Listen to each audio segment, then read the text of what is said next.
वर्णन स्कंद पुराण में लिखा गया है।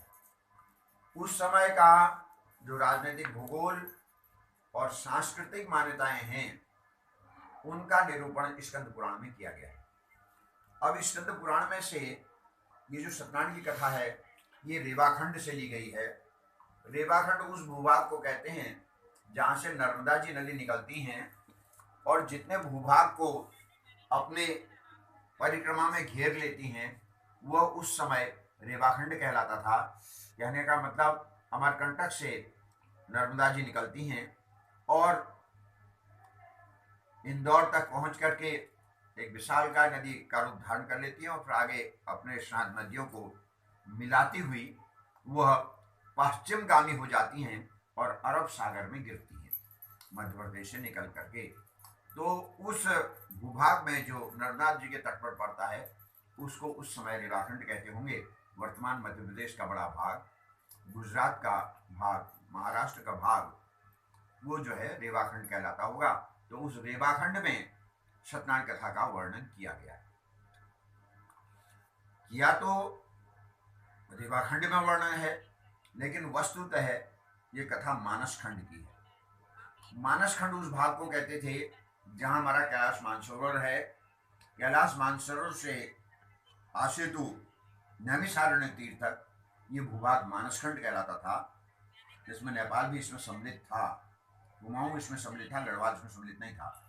तो कैलाश मानसरोवर से लेकर के नैमिषारण्य तीर्थ तक का भाग यह मानसखंड कहलाता है। उस समय स्कंद पुराण के अनुसार कथा लिखी गई रेवाखंड में लेकिन कथा मानसखंड की है। कहने का मतलब हम आज जिस भूभाग में रहते हैं ये कथा हमारे भूभाग की कथा है। अब इस सत्यनारायण की कथा में 5 अध्याय हैं। निगेश, हमारे हाथ में कितने फिंगर हैं, कितनी उंगलियां हैं? 5 है ना। पैरों में भी 5 हैं, हाथ में भी 5 है ना। तो ये सत्यनारायण की कथा के जो चैप्टर हैं वो भी 5 हैं। कितने हैं? 5 चैप्टर हैं इसमें। हमारे हाथ की उंगलियां भी 5, हमारे पैरों की उंगलियां भी 5 और सत्यनारायण की कथा में भी कितने चैप्टर? 5 चैप्टर। तो ये जो कथा है ये 5 चैप्टरों में 5 अध्यायों में लिखी गई है। अभी जो हमारे हाथ पैर की 5 उंगलियां हैं ना, ये अब बताती हैं हमारा जीवन 5 भागों में बटा हुआ है। ठीक है। एक को कहते हैं शिशु। क्या कहते हैं? शिशु। 8 वर्ष तक की उम्र का कोई यहाँ पर नहीं है, तो उसको कहते हैं शिशु है। उसके बाद कहते हैं फिर किशोर। क्या कहते हैं? किशोर है। कहाँ तक? 9 वर्ष से लेकर के और 21 वर्ष तक का कहलाता है क्या? किशोर। ये किशोर है। और उसके बाद 22 वर्ष से लेकर के फिर 45 तक वाला कहलाता है युवा। क्या कहलाता है? युवा। कितनी अवस्थाएं हो गई? 3 है। चौथी अवस्था है फिर 46 साल से लेकर के और 70 साल तक की आयु है। तो वो कहलाते हैं क्या? वार्धक्यावस्था। ये सब मम्मी पापा सब लोग। ठीक है। और उसके बाद जो है फिर कहलाती है वृद्धावस्था। दादी है। दादी और पंडित जी हैं। क्यों? ठीक है।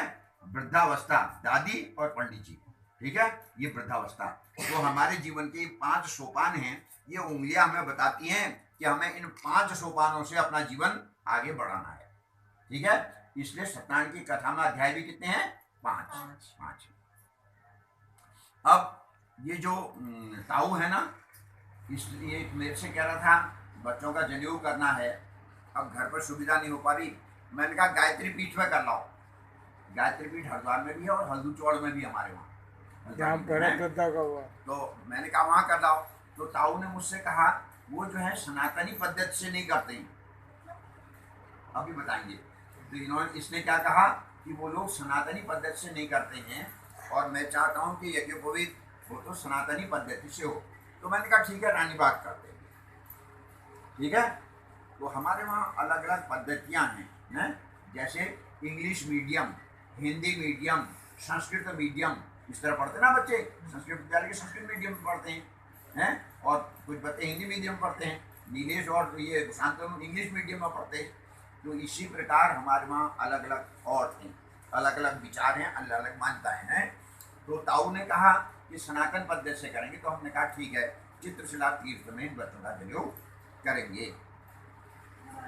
तो जब हम कहा वहाँ करेंगे, तो हम जो सनातनी पद्धति वाले लोग हैं ये ताऊ है, ये पंकज है, मनोज है, और ये भावना है, और ये क्या कहते हैं वंदना है, ये रश्मि है, ये दादी है, ये सब क्या है सनातनी पद्धति वाले लोग। क्या हैं? सनातनी पद्धति वाले लोग हैं। और ये सनातनी पद्धति वाले लोग क्या क्या क्या कहते हैं? हम पंच देवोपासक हैं, पांच ईश्वर के 5 स्वरूपों को, भगवान के 5 स्वरूपों की हम पूजा करते हैं। तो हमारी हाथ की उंगलियां कितनी? 5। सत्यनारायण कथा के अध्याय कितने? 5। और हम कितने देवताओं को मानते हैं? 5। किन किन को? सदा भवानी दानी, सिद्धि करे गणेश, 5 देव रक्षा करें, ब्रह्म विष्णु महेश। हम गणेश जी की पूजा करते हैं, भवानी की पूजा करते हैं, ब्रह्मा विष्णु और महेश की हम लोग पूजा करते हैं। तो ये हमारा सनातन पद्धति है। ठीक है, तो हमने कल जनेऊ सनातनी पद्धति से किया। तो ये हमारी 5 उंगलियां बताती हैं कि भाई तुम्हारे देवताओं के 5 स्वरूप हैं, उनको पूजते रहो, उनको मानते रहो, उनके प्रति श्रद्धा रखे रहो, उनके प्रति विश्वास रखे रखो, उनकी आराधना करते रहो, उनकी आरती करते रहो, उनका जप करते रहो। ठीक है, गायत्री भी हमारी जो है 5 देव का भवानी दानी। गायत्री क्या है? एक माँ है। क्या है गायत्री? क्या है? माँ। जब हम गायत्री का मंत्र करते हैं, माँ का मंत्र करते हैं। किसका मंत्र करते हैं? माँ का मंत्र करते हैं। तो वो भी हमारी देवी का एक स्वरूप है। एक जना और कौन? तो इस प्रकार हम 5 देवताओं की पूजा करते हैं। तो हमारी उंगलियां ही बताती हैं कि भैया उस अपने 5 से हटो मत। हैं? अब यदि 5 से हम हट गए, मान लिया एक उंगली कट गई, तो फिर ये हाथ अच्छी तरह काम करता नहीं, बत्ती नहीं है। तो इसलिए 5 देवताओं को पकड़े रखो। ठीक है, 5 देवताओं को पकड़े रखो, उनके साथ जुड़े रहो। हैं? तो ये हमारी 5 उंगलियां बताती हैं। अब ये एक बात और कहती हैं, ये 5 उंगलियां हमसे, ये 5 उंगलियां क्या कहती हैं कि सारा संसार है, होल वर्ल्ड, पूरा संसार है, पूरा जगत, पूरा विश्व, पूरी दुनिया है, ये 5 ही चीज से बनी है। किससे बनी है? 5 चीजों से बनी है। और वो 5 चीज क्या है? क्षिति, जल, पावक, गगन, समीरा। ये 5 चीजें। क्षिति माने धरती है, जल पानी, नदियां, समुद्र, तालाब। ठीक है, क्षिति, जल, पावक, अग्नि, दीपक, हमारे चूल्हे में जलने वाली आग है, तो ये अग्नि है। 3 हो गए, क्षिति, जल। और उसके बाद समीर, समीर माने हवा, समीर माने हवा, और गगन माने आसमान। तो ये 5 ही चीज से पूरी दुनिया बनी है। और ये हमारा शरीर भी 5 चीजों से बना है। इन्हीं 5 चीजों से हमारा शरीर भी बना हुआ है। तो इसलिए हमारे देवता भी इतने हैं 5, और इसलिए हमारे सत्यनारायण की कथा के अध्याय भी कितने हैं? 5। इसलिए हमारे हाथ में उंगलियां भी कितनी हैं? 5। और हमारे जीवन को कितने सोपान से गुजरना पड़ता है? 5 सोपान से। तो इसलिए ये जो सत्यनारायण की कथा है, ये हमको बहुत सारा ऐसा ज्ञान कराती है। अब ये कहती है कि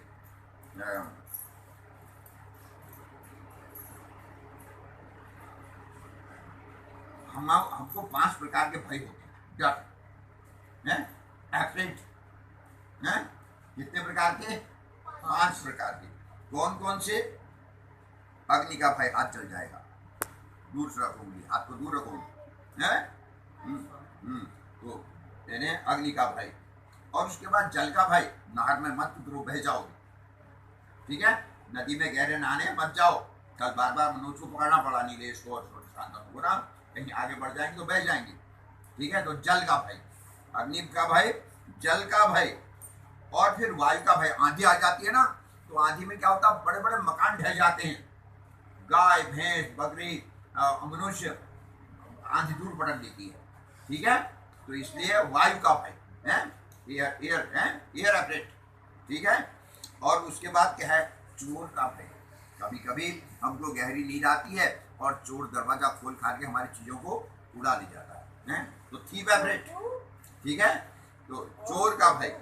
और उसके बाद एक और भय होता है, मृत्यु का भय।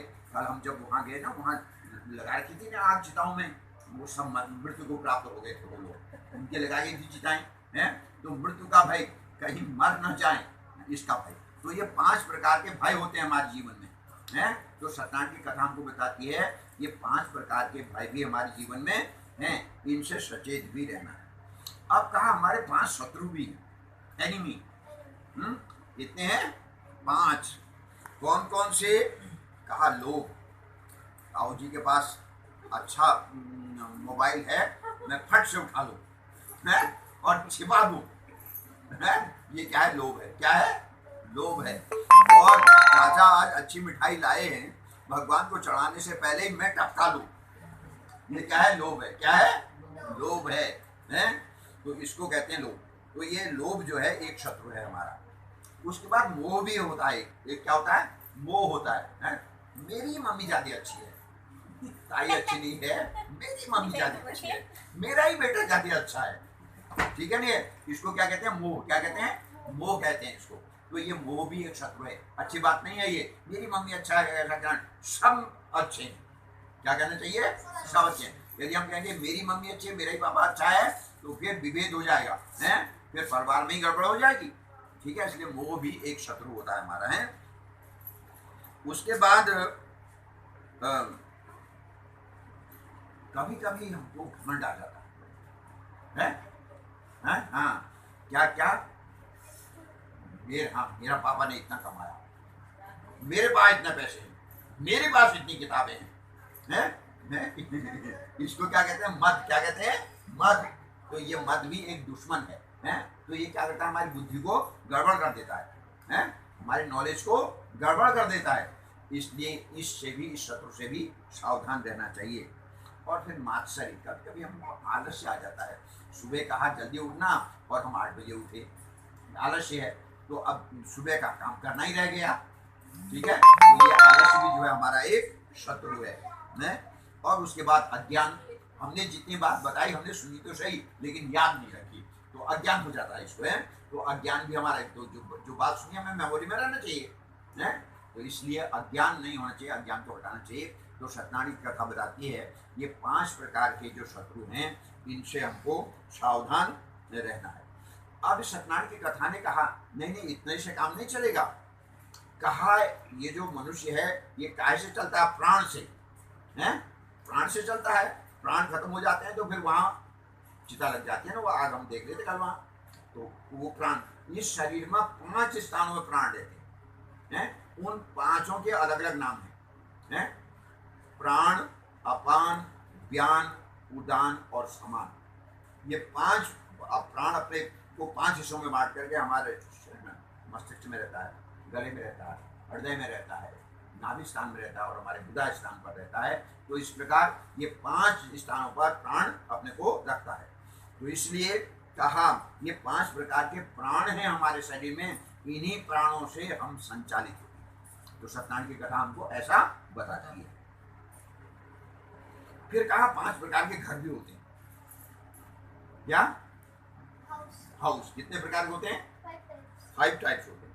कौन कौन? कहा अपना घर, सुनरांचल अपना घर, सुनरांचल अपना घर है। उसके बाद कहा मित्र का घर, ताई जी का, आरती ताई का है, मित्र का घर, दीदी का घर। ठीक है। उसके बाद कहा शत्रु का घर, जिससे हम नाराज हो जाते हैं ना, उसको दुश्मन बना लेते हैं, नहीं आएंगे तेरे घर आज से। ठीक है, वो कौन है? शत्रु का घर। तेरा मुख नहीं देखेंगे, तेरे वहां आज से आएंगे ही नहीं, वो शत्रु का घर। ठीक है। और उसके बाद कहा न्याय का घर, एक न्यायालय होता है, ये ताऊ जानता है। कोर्ट में जाना है, मुकदमा करना है, कोई चीज हमको नीलेश नहीं दे रहा है, शांतनु नहीं दे रहा है, हम अदालत जाएंगे, वहां से ले लेंगे, तुमको हमें बुढ़ापे में हमें ये इतना पैसा देना ही पड़ेगा, नहीं दोगे तो हम अदालत चले जाएंगे, अदालत से आदेश करा देंगे ठीक है। तो वो एक न्याय का घर होता है। ठीक है। और उसके बाद देवता का घर होता है। कहाँ होता है? देवता का घर होता है। कल वहां मंदिर में हम पूजा करेंगे, वो सब देवताओं के घर। ठीक है, मंदिर जो है वो देवताओं के घर हैं। तो इस प्रकार कहा ये 5 प्रकार के घर भी हमारे होते। फिर कहा हमें कोई शर्म लगती है, कभी कभी लगती है शर्म, अभी छांदों में अर्थम वैसे बचते लोग हंसेंगे। ये शर्म हुई। क्या हुई? शर्म। तो कहा क्या, तो ये शर्म कैसे जाती है? कहा 5 पंच मिल कीजिए काम, हारे जीते ना आवे लाज। है, ताऊ है, ताई है, चाचा है, चाची है, मम्मी है, पापा है, बच्चे हैं, दादी है, 5 लोग हो गए नहीं हो गए? ये जब सब मिलकर के काम करते हैं तो फिर शर्म कहीं नहीं आती, फिर सफलता मिलती है। क्या होता है? शर्म की जगह क्या आ जाती है? सफलता, सक्सेस आ जाती है। ठीक है, तो सत्यनारायण की कथा हमको बताती है कि 5 लोगों को मिलकर के काम करना चाहिए और उससे जो है हम सक्सेस की तरफ बढ़ जाएंगे।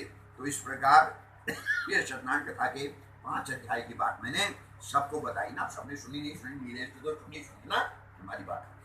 तो अब क्या है नीलेश, सुनो। कहा एक समय नैमिषारण्य तीर्थ में, ये सीतापुर जिले में है, कभी जाएगा ताऊ तो इसके साथ लग जाना। गए हम हैं? नैमिषारण्य दिखा के लाएगा। मैं चक्र गया हूँ। तीर्थ है वहाँ। ठीक पापा है, लोग। वहाँ क्या है?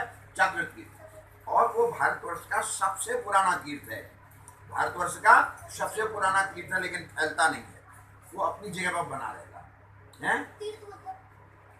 तीर्थ जैसे हरिद्वार, जैसे नैमिषारण्य, जैसे प्रयाग, जैसे चित्रशिला, उसको तीर्थ कहते हैं, पवित्र स्थान। ठीक है, तो उसको तीर्थ कहते हैं। तो सबसे पुराना तीर्थ है, लेकिन वो फैलता नहीं।